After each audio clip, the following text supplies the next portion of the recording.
And they exclude Palestinians. They call it a peace plan, yet no Palestinians were involved. How is that a diplomatic breakthrough or a diplomatic undertaking when you exclude one of the parties?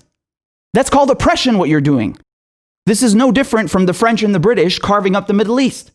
They think that they have permission to give away Palestinian land. It's not your land to give away.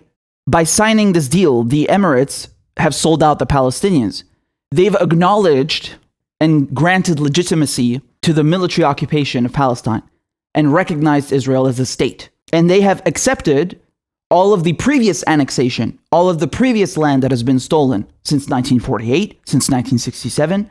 The majority of Arab countries do not recognize Israel as a country. You cannot go or visit an Arab country with an Israeli passport. And so Israel craves legitimacy. They want to be recognized as a state. But they're not a state. They're military occupation. They are illegally occupying Palestine. So we knew that this was coming. And Jared Kushner himself, he said that it's just a question of time before Saudi Arabia does it too. Oh yeah. Bahrain, Qatar, they will all establish diplomatic ties with Israel very soon. Make no mistake, it's coming. But you see, that's the difference between the sellouts and the people that are still fighting for the Palestinian cause, for the Arab cause. You will never see Lebanon, you will never see Syria do that kind of shit. Never. Forget about it. If Bashar al-Assad or any Syrian president signed a peace deal with Israel, they would be gone in 24 hours. People would, the whole country would be in the streets the next day. He would be gone.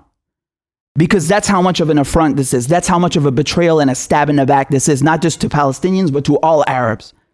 And that's the difference between opportunists and sellouts and people who have fucking principles and do not tolerate oppression and genocide and theft and military occupation. How could you sell out the Palestinians like that? That's unreal. How could you recognize and give legitimacy to this military occupation and call them a state when Palestinians don't have a state yet? How could you possibly do that? Just from a human rights point of view, never mind from where's this Arab solidarity?